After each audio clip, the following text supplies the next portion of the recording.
Kongsi pacoy saudara, selamat tahun baru Imlek saudara. Kata orang ini tahun naga kayu saudara. Dan saya baca di beberapa artikel ada 4 sio yang beruntung di tahun ini. Tapi saudara yang percaya kepada Yesus, beriman kepada Yesus, apapun sio saudara, saudara beruntung dan diberkati sepanjang tahun ini. Yang percaya boleh kasih tepuk tangan dulu buat Tuhan kita. Kasih salam kiri kanan saudara, katakan angpau nalai bilang saudara.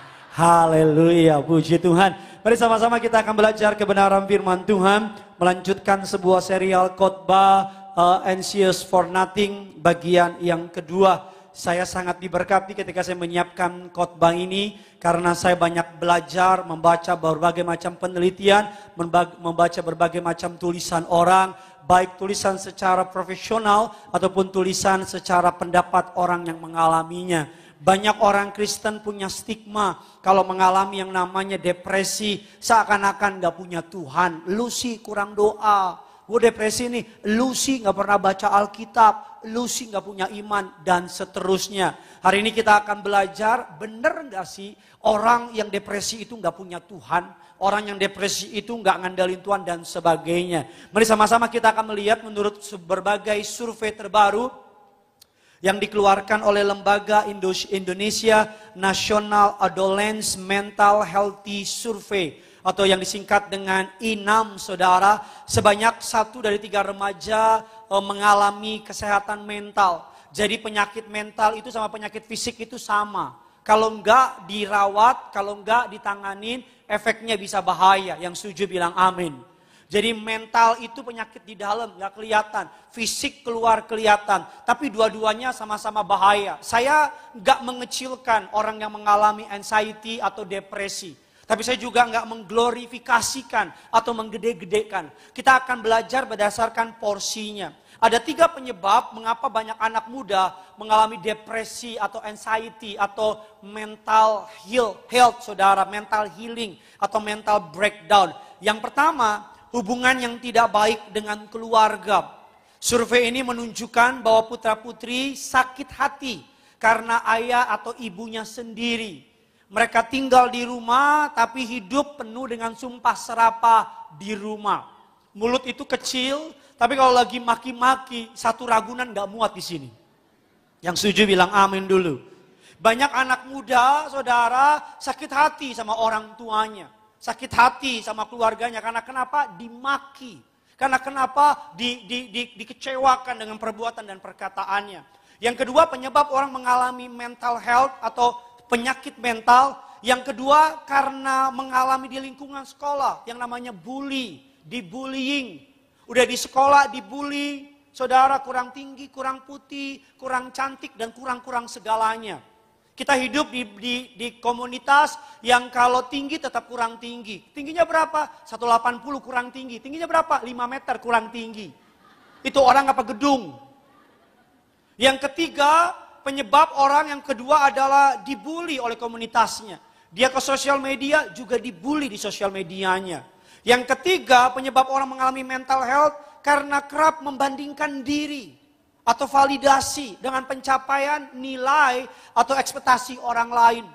Biasanya yang suka dibandingin, yang pertama adalah suka banding-bandingin harta.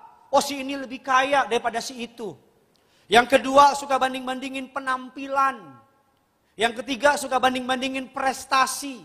Banyak orang tua bilang sama anaknya, kamu tuh gak kayak anaknya Pak Tony.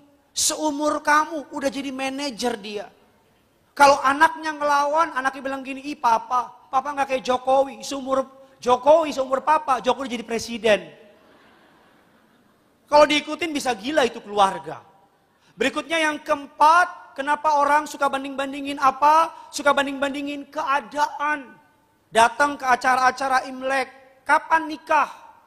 Udah nikah, kapan punya anak? Anak 1, kapan 2? 2, kapan 3? Kapan mati? Kapan jadi Tuhan, kapan bangkit, dan kapan-kapan lainnya. Makanya banyak orang gak pergi ke acara keluarga karena males. Sama moncong orang yang di keluarga itu. Bilang kiri kanan saudara, moncong lo jaga bilang. Nah, dokter bilang, psikiater bilang, ada 2 cara penyebab orang sembuh dari depresi mental. Dari mental depression. Yang pertama adalah dengan obat. Minum obat, kimia masuk, depresinya turun. Stresnya turun, tidur nyenyak dan sebagainya. Yang pertama. Yang kedua, ini lebih baik menurut para psikiater. Lebih baik menurut para psikolog, lebih baik, lebih hebat, dan murah alias gratis. Orang kedua sembuh dari penyakit mental, depresi, stres, khawatir dan sebagainya. Yang kedua ini gratis dan paling mematikan, paling mantap cara sembuhnya. Yaitu apa? Meningkatkan spiritualitas kita. Bahasa gampangnya dekat sama Tuhan. Gak ada yang amin nih. Stres apa depresi apa gimana semua di sini? Oke, dari muka-mukanya diem semua karena pada depresi apa gimana gitu. Apa pada mikirin hari Rabu, coblos nanti. Puji Tuhan sekarang di depan udah gak banyak. Udah bersih. Amin saudara. Nah kalau saudara bilang sama saya, orang yang dekat sama Tuhan gak mungkin ngalamin anxiety, gak mungkin ngalamin depresi. Orang yang kalau dekat sama Tuhan gak mungkin ngalamin masalah ini. Mari kita lihat di Alkitab, contoh-contoh orang yang mengalami depresi di Alkitab. Yang pertama namanya Abraham. Dalam Kejadian 15 ayat 2 dan 3. Bahasa aslinya bilang Abraham depressed. Karena usia udah lanjut gak dapat keturunan. Saudara mau bilang Abraham gak dekat sama Tuhan? Kalau Abraham gak dekat sama Tuhan apa kabar kita? Bambang? Betul apa tidak? Abraham kurang dekat apa? Kita bilang dia bapak orang beriman. Tapi ada masa dalam hidup Abraham. Dia mengalami depresi karena Tuhan belum menjawab doanya. Yang kedua contoh di Alkitab siapa? Yunus. Yunus di perut ikan. Yunus di perut ikan. Pam pam pam cuap cuap. Kalau saya ngelucu saudara nggak ketawa, saya bisa depresi. Ya, contoh berikutnya siapa? Ayub, Elia, Raja Saul, Yeremia, Naomi, Daud. Saya kasih ayatnya, sudah tinggal baca aja. Daud salah satu nabi atau raja yang paling sering mengalami yang namanya serangan dari mental. Daud suka ngomong begini, berapa lama lagi Tuhan? Daud suka bilang begini, lihat musuh-musuh menyerang aku. Makanya di Alkitab ada kitab ratapan. Karena Tuhan mengizinkan kita untuk meratap apa yang kita alami. Tuhan gak boleh, Tuhan tidak mengizinkan kita mengeluh. Makanya di Alkitab gak ada kitab keluhan. Betul apa tidak? Kenapa di Alkitab ada kitab ratapan?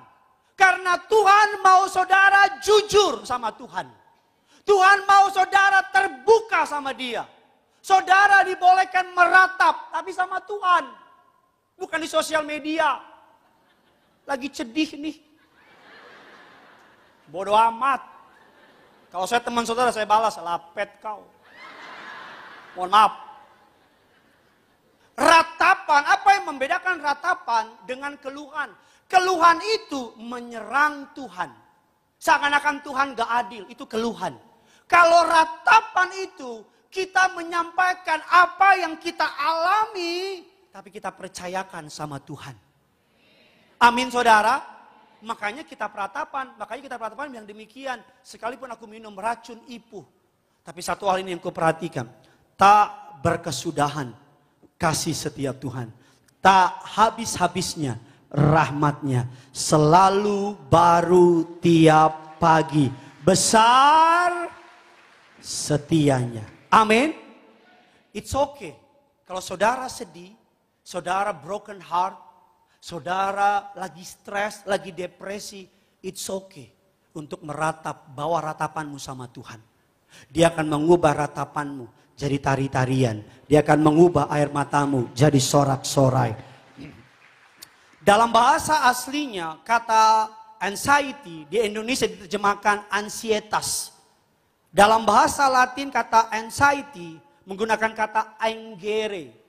Dari kata engere muncul bahasa Inggris anger, marah. Arti dari kata engere artinya adalah tercekik. Enggak masalah khawatir, kita manusia punya perasaan. Tapi yang enggak boleh kekhawatiran yang berkepanjangan. Yang setuju bilang amin. Cemas itu manusiawi, kita tapi yang gak boleh itu cemas yang berkelanjutan. Itu yang gak boleh. Alkitab gak larang saudara mengalami sedikit kekhawatiran, tapi serahin sama Tuhan. Tercekik, Pak Pendeta pernah gak khawatir? Pernah gak cemas? Pernah gak deg-degan? Pernah gak nervous? Sering. Saya kalau naik khotbah, naik mimbar, di bawah sana deg-degan saya. Apa cirinya kalau saya lagi deg-degan? Pasti larinya ke perut. Sakit perut pasti saya. Kalau saya deg-degan, pasti perut tuh mules. Saya bawa ke toilet, nggak keluar-keluar dia. Naik lagi, muncul lagi. Bawa lagi nggak ada. Kalau saya udah stres, larinya kemana? Tangan saya suka ada ruam muncul. Suka muncul ruam. Saya pernah bawa ke dokter. Dokter bilang, oh ini Pak Pendeta stres. Saya bilang, masa pendeta stres? Dia bilang, Pak, stres itu bukan yang kayak orang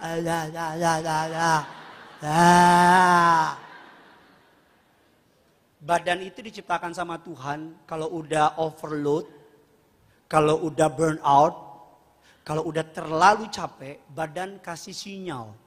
Kasih apa saudara? Untuk saudara apa? Slow, rest, istirahat. Nah kita akan belajar hari ini, bagaimana saudara dan saya, dokter bilang tadi kan, 2 menyembuhkan orang depresi. Nah saya nggak mungkin bahas yang pertama, karena saya bukan psikiater.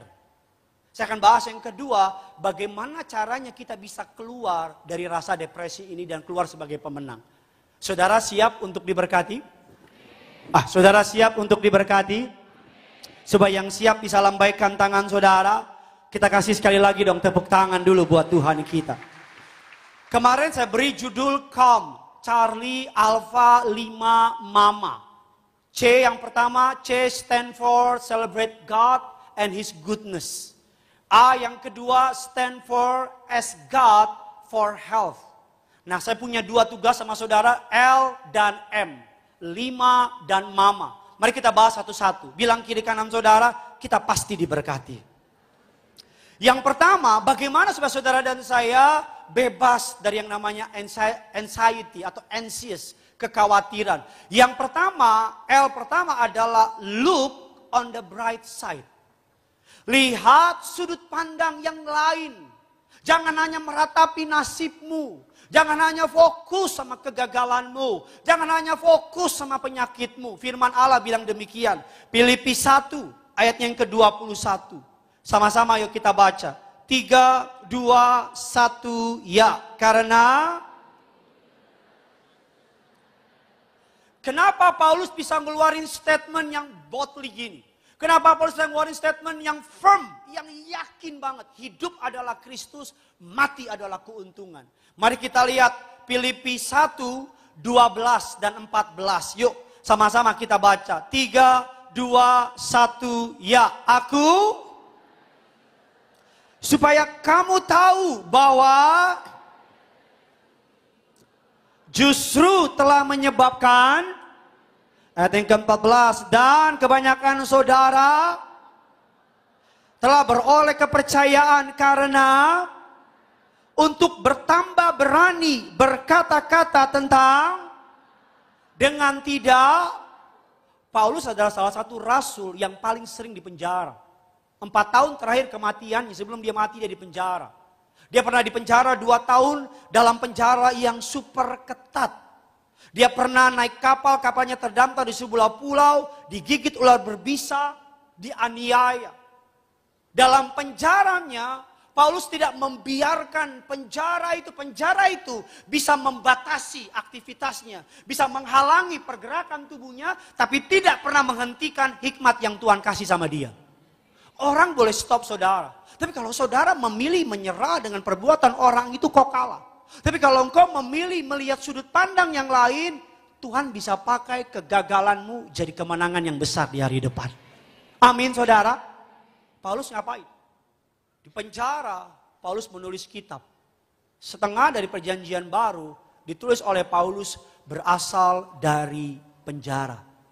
Kalau Paulus nggak di penjara, maka Paulus sebagai penginjil, dia akan menginjil kemana-mana. Dan gak akan sempat menulis. Dan saya pastikan kita nggak akan baca kitab Filipi, 1-2 Korintus, kitab Roma, dan seterusnya.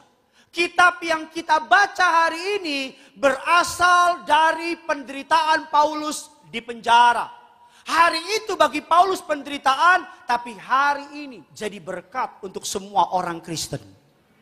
Amin saudara. Saya mau tanya Tiberias Gading Nias yang pendiam semua hari ini. Saya mau tanya, bagi kita orang Kristen zaman modern, lebih baik Paulus di penjara atau enggak? Saudara ngomong di penjara karena bukan engkau yang di penjara kan?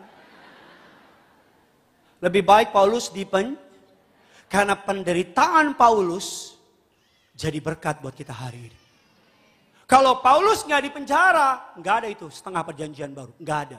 Tapi karena dia di penjara 4 tahun, dia menulis banyak kitab. Sehingga apa? Air mata dari Paulus. Tapi hari ini jadi kesaksian yang indah buat kita. Banyak ayat ditulis oleh Paulus dan kita kutip. Itu karena apa? Karena Paulus look on the bright side. Lihat sudut pandang yang lain. Yang setuju bilang amin. Selalu ada sudut pandang yang lain. Dari setiap masalah yang terjadi, selalu ada sudut pandang yang bisa membuat kita percaya Tuhan sedang bekerja. Katakan amin. Saya punya 2 orang anak. Anak yang pertama namanya Genesaret. Usianya mau 6 tahun. Anak yang kedua namanya Joy. Usianya mau 2 tahun. Dua-duanya lagi aktif-aktifnya. Yang pertama suka Spider-Man. Dia kalau lihat tempat tidur dia lompat Spider-Man. Yang kedua suka dinosaurus. Kalau ketemu saya, papa, how. Ini kalau saya ngelucu saudara nggak ketawa, depresi juga saya ini saudara. Dua-duanya aktif. Celakanya yang nomor 2 ikutin yang nomor 1. Jadi suka lompat-lompat. Suatu hari anak saya yang nomor 2 ambil laptop mamanya yang lambangnya apel dimakan setengah. Ya, laptopnya yang baru itu yang lumayan mahal. Ini bukan sombong, memang mahal. Anak saya Joey angkat, dia mau banting. Karena dinosaurus, wow gitu. Saya yang dari jauh lihat, saya lari. Kebetulan rumah kami 5 hektar. Saya lihat, saya lari. Pas itu mau jatuh, puji Tuhan, tangan saya pegang. Kalau sampai jatuh pecah, pindah ke panti asuhan itu dia. Enggak, maksudnya acara ini berkat, bukan dia pindah, wah, anak saya pindah ke panti asuhan. Ih, saudara mikirnya jahat, nggak nyangka, Saya ngomong sama istri saya, ngobrol. Duh gila nih anak berdua, anak laki ya. Ampun gak ada habisnya tenaganya. Berisik banget. Yang pertama, ampun cerewetnya. Papa, Tuhan di mana? Saya bilang di surga. Kata papa kok di hati? Di hati juga ada. Yang benar mana surga apa hati? Banyak ngomong loh. Banyak tanyamu. Papa, presiden kita siapa? Jokowi. Jokowi itu siapa? Presiden. Banyak ngomongnya. Saya dari tadinya mau ngeluh. Aduh ini anak ampun berdua, capeknya minta ampun. Karena kami berusaha mengurus kami berdua. Tapi aku harus ingetin. Kamu ngeluh punya anak capek. Tapi banyak orang berdoa minta anak. Ngeluh jadi gak jadi. Tuhan bukan hanya kasih 1, kasih 2, laki-laki ganteng-ganteng lagi kayak papanya.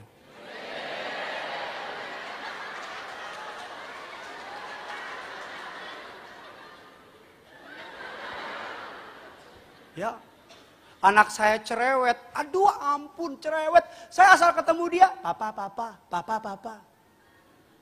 papa, ikan apa yang matanya banyak? Dia dapat dari mamanya tuh. Saya bilang ikan apa? Ikan teri 2 kilo.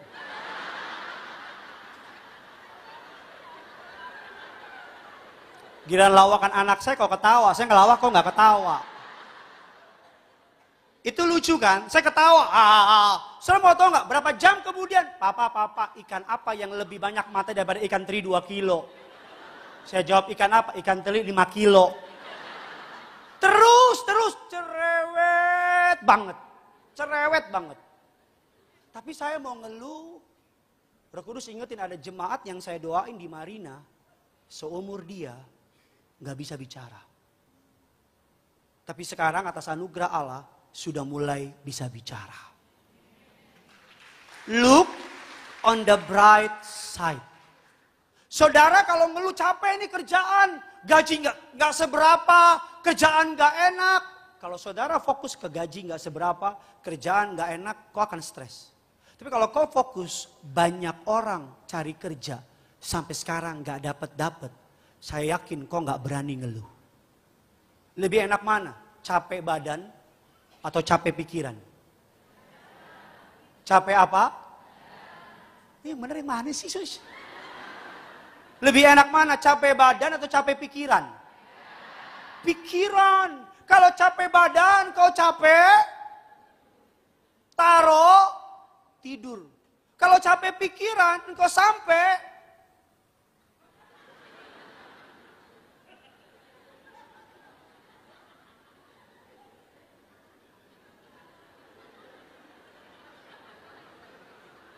di zoom lagi sama dia nih. Ya. Suatu hari saya pelayanan di Bekasi. Saya masih belum menikah, tengah minggu. Pulang dari pelayanan, malam-malam, hujan, becek, gak ada ojek. Ban mobil saya pecah dar gitu, kempes lah, kurang lebih kempes. Jadinya habis. Saya marah dong, karena pulang pelayanan, udah capek. Tuhan kan pulang pelayanan, kalau mau bannya kempes nantilah, pulang dari pasar dari mana gitu. Pulang pelayanan di Bekasi kempes, ya udah cari tukang tambal ban. Kita tahu kan kalau tukang tambal ban biasanya orang nggak mungkin ala Cina, nggak mungkin. Pasti orang Batak, Orang Batak kan tentara, jaksa, hakim, polisi, pengacara, kondektur, copet. Nggak bisa marah, saya orang Batak. Ada cerita, ada copet di Cawang, nyopet pendeta. Sama-sama Batak, pendeta dicopet. Pendeta bilang, dan boy songoni, nggak boleh begitu. Pendetanya, amang pendeta, maho ini pendeta saya. Copetnya bilang, jangankan pendeta, Yesus pun lewat ku copet katanya.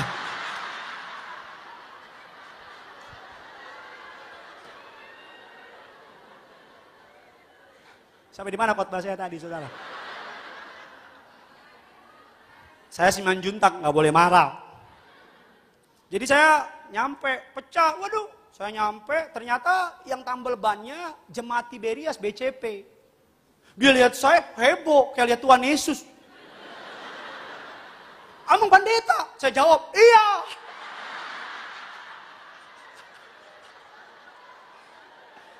Amang pendeta, saya bilang, iya. Saya sampai duduk, ban mobil saya dikerjain. Aduh, puji Tuhan. Kok bisa kemari Pak Pendeta? Ya pecah banku lontong. Apalagi memang. Orang Indonesia kan suka basa-basi kan. Ya kan? Kalau keluar, Pak nggak mampir dulu, boleh. Bingung dia kalau kita datang.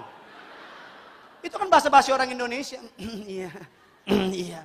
Singkat cerita, saya datang duduk. Ngobrol, dia bilang, aduh Pak Pendeta. Dia cerita, ternyata dia stres, depresi. Karena dia udah lama merantau, gak ada kemajuan bisnisnya. Pak Pendeta bingungnya aku doa. Aku kan tambal ban. Gimana doanya biar rame? Iya bener juga kan? Masa doanya Tuhan pecahkan ban-ban orang? Kan gak mungkin kan? Saya bilang, iya bener juga ini ya. Ternyata tambal ban pun juga ada masalah. Kalau kawan-kawan tebar paku. Aku kan gak mungkin tebar paku. Kalau aku tebar paku dalam hati saya, jangan-jangan ini pecah karena pakumu ini saya bilang ini. Terus dia cerita dan ini memberkati saya, look on the bright side. Dia ngomong gini, aduh aku ngucap syukurlah. Tuhan jawab doaku. Dibikin ban pendeta pecah, buat ketemu sama aku. Jadi saya doain dia di tempat itu, tempat tambal ban malam-malam terjadi KKR. Dia nangis udah saya doain saya pulang. Jalan perjalanan pulang saya ngerti. Look on the bright side. Ada misionaris, ini kisah nyata true story. Misionaris cinta Tuhan. Dari muda dia cari Tuhan. Pulang dari ibadah KKR hari Jumat, dia jalan kaki, mobilnya ditabrak sama orang yang mabok. Dia bangun-bangun kakinya diamputasi. Dan dipasang kaki palsu. Oh, dia kecewa sama Tuhan, marah. Dia nggak bisa melihat hal yang baik di tengah-tengah hal yang buruk terjadi dalam hidupnya. Hidup ini cuma sederhana. Di tengah hal baik, saudara tetap bisa nggak lupa diri. Di tengah hal buruk, saudara tetap bisa beriman. Itu doang hidup ini. Kalau yang baik datang samamu, jangan sombong, ngucap syukur. Kalau yang buruk datang samamu, juga jangan drop. Ditaruh di tempat tinggi, tidak merasa ditinggikan. Ditaruh di tempat rendah, tidak merasa direndahkan. Itu kunci kehidupan, Pak, Bu.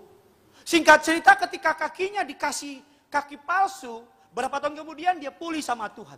Dia memutuskan cintanya sama Tuhan kembali. Dia memutuskan jadi misionaris, dikirim ke Afrika. Di tengah-tengah di Afrika, ke suku pedalaman, dia masuk ke suku yang paling dalam. Ternyata suku yang paling dalam kanibal. Ini kisah nyata. Kanibal. Ketika dia ditangkap, di sel, di penjara, dan muncul hari adat. Dan suku ini, kepala suku ini, memutuskan misionaris ini akan dipotong untuk jadi sesembahan. Ketika dipotong, kakinya yang dipotong duluan. Tapi karena kakinya palsu, yang keluar bukan darah, tapi pelumas. Kepala sukunya kaget. Karena manusia biasa kalau dipotong darah dan teriak, ini enggak darah, pelumas, dan enggak kesakitan. Kepala sukunya kirain dia dewa. Sehingga kepala suku menyembah, seluruh suku menyembah. Dan misionaris ini memakai kesempatan ini untuk menginjil. Satu suku terima Yesus. Amin. Dengar baik. Apa yang hari ini kelihatannya kecelakaan buat saudara, kelihatannya buruk buat saudara, kelihatannya malu buat saudara, kelihatannya kayaknya Allah mengizinkan yang buruk terjadi sama saudara. Kalau engkau menyerahkan sama Tuhan dan membiarkan Tuhan bekerja menurut cara dan waktunya, kau akan melihat yang hari ini malu, nanti hari depan jadi sebuah kemuliaan yang Tuhan sediakan. Dia akan ganti 2 kali lipat untuk setiap rasa malumu. Bilang kiri kanan saudara, Allah gak pernah berhutang. Orang Chinese bilang Allah itu Chengli. Betul saudara? Chengli. Kalau dia izinkan saudara melewati masa sukar, dia gak akan mengizinkan hanya masa sukar. Melalui masa sukar, nama Yesus dipermuliakan dalam hidup saudara. Saya ngucap syukur, keluarga saya diizinkan Tuhan berantakan. Bukan karena saya senang keluarga berantakan, enggak.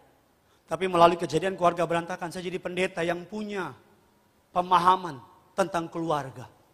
Sehingga banyak anak muda yang datang sama saya cerita tentang papa mamanya, cerita tentang keluarganya. Saya bukan ngomong doang, tapi saya ngalamin, saya ngelihat. Saya ngucap syukur abang saya nomor 3, 20 tahun lebih narkoba. Sehingga kalau ketemu anak muda bicara tentang narkoba, saya ngerti tentang narkoba. Abang saya 20 tahun narkoba. Kalau orang narkoba yang menderita bukan dirinya aja, satu keluarga menderita. Kalau orang datang ke rumah kami, saya suka bilang, jaga barang baik-baik. Karena di rumah suka terjadi pengangkatan sebelum waktunya. Iya. Mama saya itu jualan apa aja, dijual sama dia. Suatu hari mama beli cat partai besar, disimpan di gudang. Saya karena anak paling kecil, tiap hari kerjaan saya untuk ngelihat, buka gudang. Bontot, masih ada cat itu. Aman mak, masih ada. Tiap hari. Sampai suatu hari datang pembeli. Udah datang truknya, tut, udah DP. Bontot, antar dulu. Saudara mau tahu nggak? Saya buka pintu gudangnya, cat di depan ada. Tapi ketika masuk ke dalam, terjadi pengangkatan. Gak ada. Saya ngucap syukur, itu semua masa bagi orang masa sulit, bagi saya masa sulit. Dulu malu, dulu kecewa, dulu nggak, kalau ketemu orang kayaknya malu, tapi sekarang hal itu justru dipakai Tuhan. Jadi senjata agar melalui hidupnya dalam hidup saya, rohnya dalam roh saya dipakai Tuhan untuk memberkati orang banyak. Hari ini, ibu gembala latar belakangnya dari agama seberang. Dia sakit, bagi orang sakitnya parah. Bagi beberapa orang sakitnya mengerikan. Tapi sakit itu, ibu gembala melihatnya kepada Tuhan. Melalui sakit itu, ibu gembala terima Yesus. Justru bagi saya sakit itu berkat. Kalau nggak ada sakit, belum tentu terima Yesus. Betul apa tidak? Bapak gembala mendiang, sakit otak. Dokter bilang kesembuhannya 6%. Tapi justru dari sakitnya itu, Bapak Gembala cari Tuhan.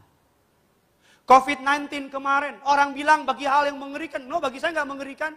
Banyak keluarga melalui COVID-19 yang tadinya cuma cari duit, kerja, lebih sering ketemu sekretaris daripada ketemu istri. Saya pernah mikirin nggak? Ketemu istri cuma 3 jam, 4 jam. Di rumah, di luar tidur. Tapi ketemu sekretaris tiap hari 8 jam. Gimana orang nggak selingkuh? Nih, diem semua selingkuh.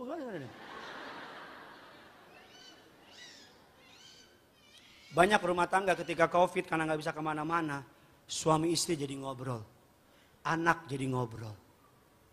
Bagi saya itu berkat. Amin. Ayo kasih tepuk tangan dulu buat Tuhan kita. Yang kedua, yang terakhir, apa yang bisa kita pelajari? Bagaimana kita bisa bebas dari anxious feeling, anxious thought, pikiran yang khawatir. L yang pertama, look on the bright side. Saya baca sebuah tulisan di Pinterest. Don't let what you see make you forget what I said. Jangan biarkan apa yang saudara lihat membuat saudara lupa apa yang Tuhan katakan. Amin. Memang mungkin matamu melihat ekonomimu drop. Memang faktanya ekonomimu drop. Tapi ada yang lebih kuat dari fakta. Yaitu apa? Kebenaran. Apa kebenaran? Firman Tuhan. Faktanya ekonomi drop, tapi kebenaran firman Tuhan bilang Allah sanggup mencukupi keperluan saudara. Faktanya engkau sakit, tapi kebenaran bilang oleh bilur-bilurnya engkau disembuhkan. Amin saudara. Yang kedua, L yang pertama adalah look on the bright side. M yang kedua stand for meditate on the good things. Fokus meditate on the good things. Bagaimana cara meditate kekristenan? Sederhana. Kalau saudara bisa memikirkan kekhawatiran terus-menerus, sama seperti itu meditate. Tapi bedanya kalau tadinya pikirannya khawatir, sekarang diubah dengan firman Tuhan. Katakan amin. Saya mau tanya sama saudara, mari kita lihat firman Allah dulu. Mari kita lihat firman Allah Filipi 4 ayat 8. Sama-sama kita baca. Filipi 4 ayat yang ke-8. 3, 2, ya jadi akhirnya saudara-saudara semua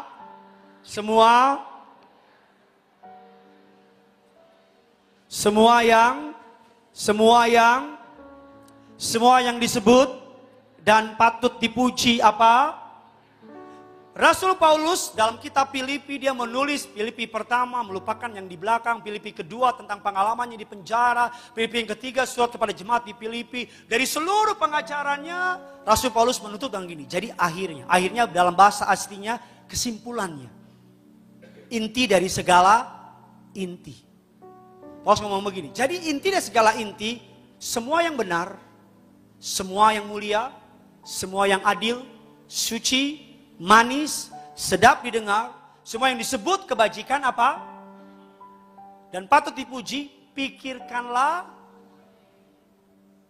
Paulus ngerti betul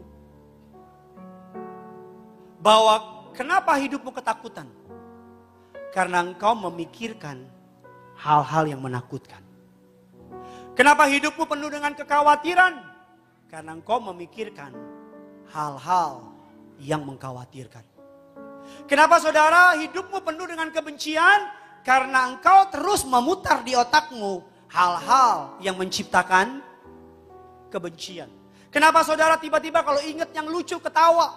Karena saudara memikirkan yang lucu. Makanya kita bilang begini, apa yang kamu tabur, itu yang kamu. Ayat ini bukan hanya bicara perbuatan. Kalau saudara menabur pikiran kekhawatiran, maka hasil tuaiannya hidup yang khawatir. Kalau saudara menabur ketakutan di otakmu, maka hasilnya hidup yang penuh dengan ketakutan. Makanya kalau saudara taruh benih jeruk, gak mungkin anggur yang keluar.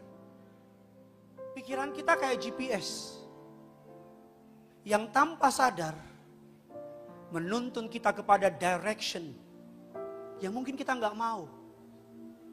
Pikiran kita akan arahkan kita belok kiri, belok kanan, tabrak, putar balik. Saudara pernah nggak ngundang pencuri datang ke rumah saudara? Ini pertanyaan betul, tolong dijawab. Ada nggak yang tulis-tulisan kasih spanduk, pencuri silakan masuk? Nggak pernah kan? Kalau kita aja jaga pintu rumah kita, kunci baik-baik. Kita nggak izinin yang kotor di rumah kita. Kalau kita punya binatang, kita suruh dia keluar untuk pup atau pipis di luar. Kalau kita aja jaga agar nggak pencuri masuk untuk mencuri yang berharga di rumah kita. Kenapa kita biarkan pikiran-pikiran yang dari dunia, kepahitan, kebencian, kekecewaan, mencuri damai sejahtera kita? Kenapa kita biarkan pikiran-pikiran yang pahit, pikiran-pikiran yang tidak mempercayai Tuhan, pikiran-pikiran yang membuat kita khawatir? Kenapa kita biarkan semua pikiran itu menguasai dan melumpuhkan hidup kita? Makanya kita bilang meditate on the good things. Merenungkan hal yang baik. Latih dirimu. Setiap kali thought, pikiran yang jorok, yang kotor, yang gak benar, buang. Gimana caranya? Baca firman. Salah satu obat bebas dari depresi, menurut penelitian, bukan kata saya, menurut penelitian.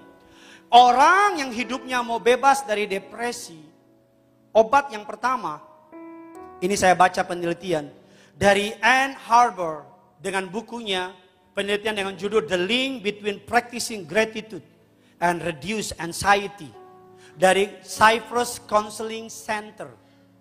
Dikatakan demikian, menurut penelitian yang dilakukan oleh UC Davis Health, orang yang bersyukur akan menurunkan 23 level kortisol dan memblokir emosi negatif seperti iri hati, penolakan, penyesalan, dan depresi.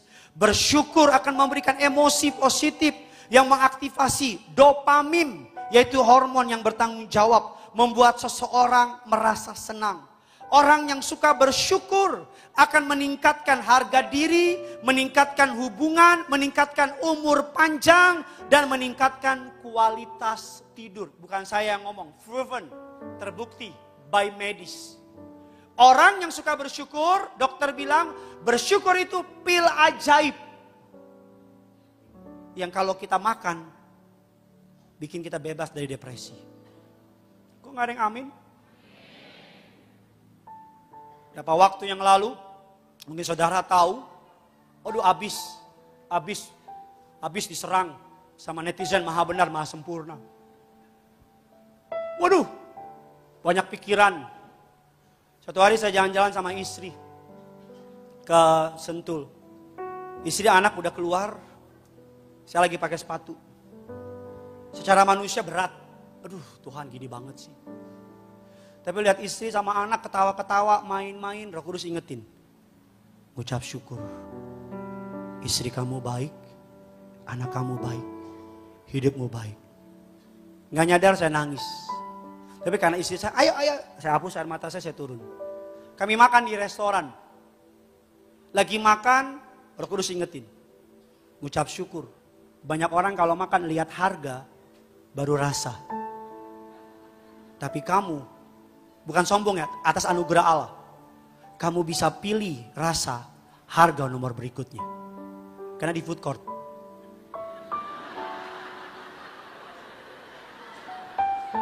Kalau di hotel bintang 5, harga dulu.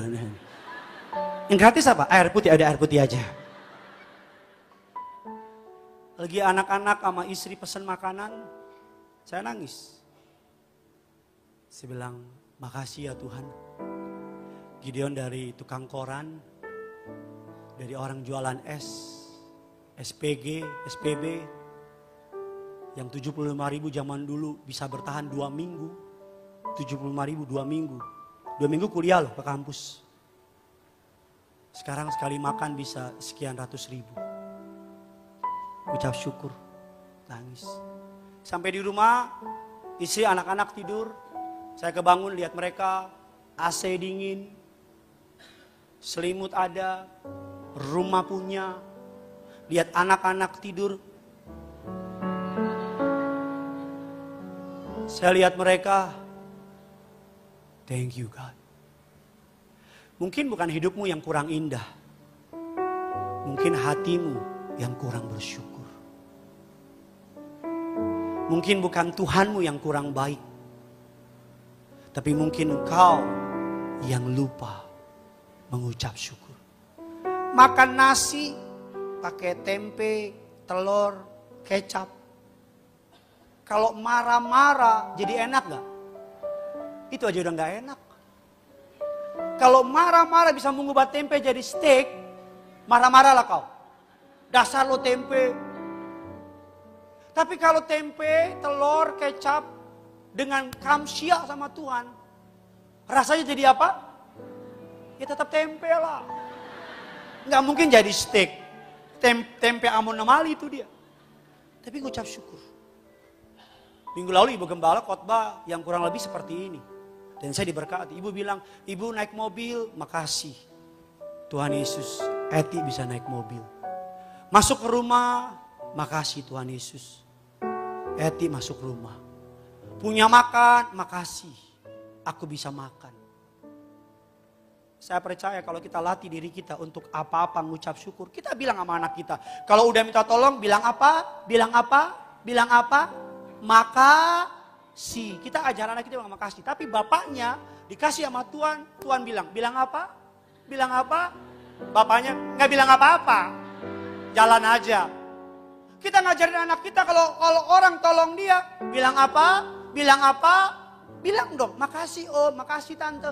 Papa mamanya ditolong Tuhan berkali-kali. Diberkati Tuhan berlimpah-limpah. Tapi nggak pernah ngucap syukur sama Tuhan. Ngeluh aja. Naik mobil Agia, mohon maaf yang Agia. Agia nih, Agia mulu nih. Tuhan bilang, padahal aku mau kasih Innova. Tapi moncongnya gak tahan kata Tuhan. Colek kiri kananmu. Ngucap syukur dibanyakin bos. Bilang sama yang baru ngomong, ngeluhnya dikurangin bos. Saya tutup dengan ini. 3 penelitian yang membuat orang depresinya hilang. Ini penelitian. Yang pertama, penelitian dari Marino E. Bruce. Dari Church Attendant, Allostics, Load and Mortality in the Middle Age. Keluaran dari +1 2017. Dikatakan demikian. Menurut penelitian terhadap 37.000 orang yang dipresentasikan di American Psychiatric. Di American Psychiatric Association. Menunjukkan bahwa orang yang pergi ke gereja tiap minggu. Ingat ya.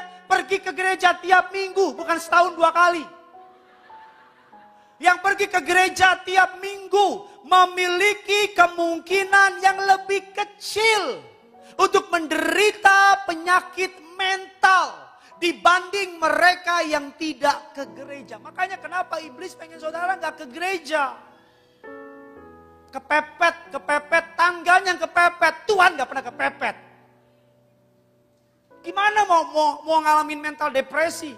Di gereja baru mau stres, pendeta bilang, serahkan kekhawatiranmu kepada Tuhan. Stresnya hilang. Baru mau depresi, pendeta bilang, pandang burung-burung di udara. Orang yang rajin tiap minggu ke gereja, tapi dengar firman ya, nyembah sungguh-sungguh ya, kalau main HP sama aja. Halo, lagi gereja. Oh yang khotbah boyband Korea. Khotbah apa dia? Tambah leban. Udah ya.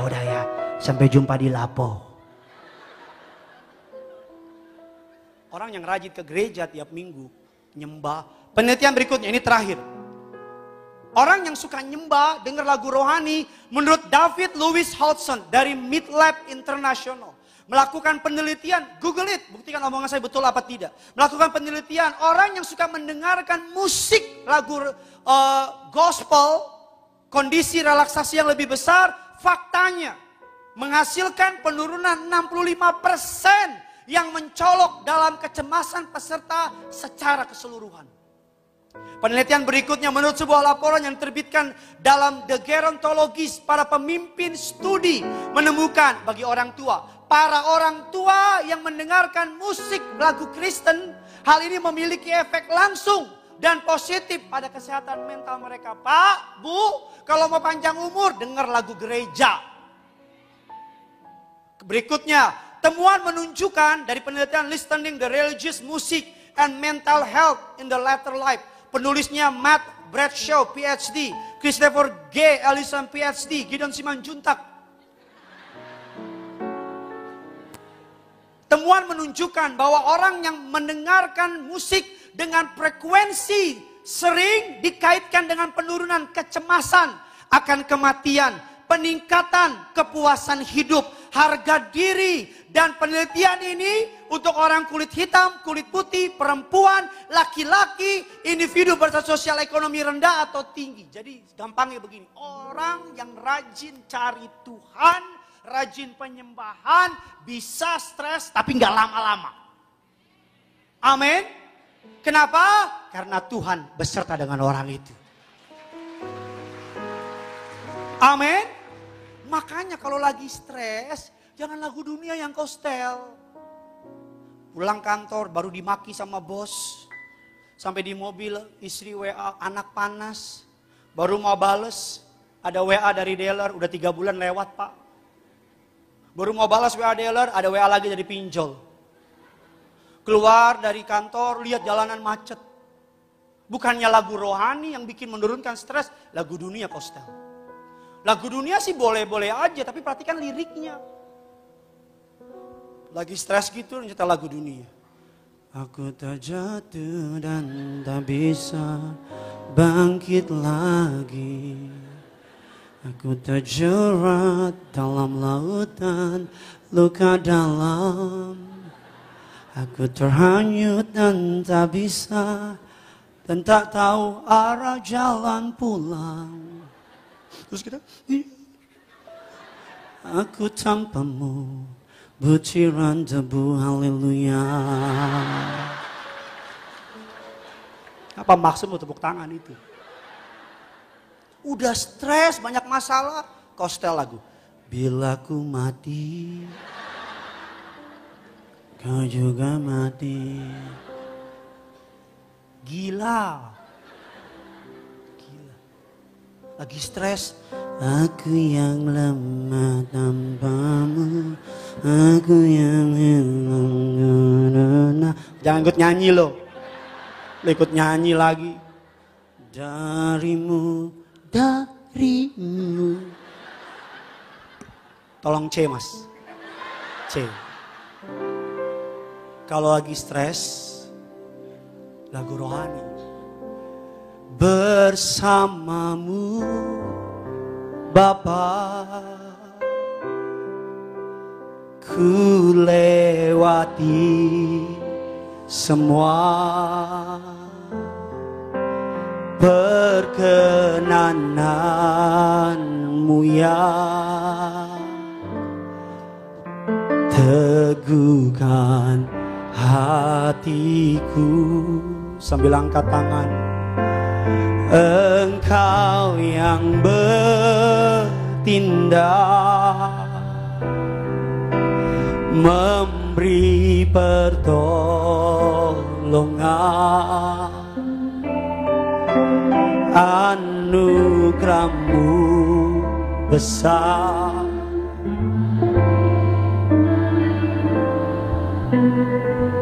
Tiap kali engkau stres, depresi, lari ke Tuhan.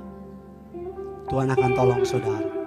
Makanya dalam kesempatan ini saya undang saudara tanggal 16. Gembala sidang pimpin, ibadah ucapan syukur gedung baru. Tiberias Betos. Datang. Kita nyembah Tuhan sama-sama. Perbanyak ibadah. Bukan perbanyak menggibah. Perbanyak cari Tuhan. Dunia ini gak mudah. Hanya mereka yang dekat sama Tuhan yang kuat menghadapi masalah. Selamat hari Minggu. Tuhan Yesus memberkati saudara.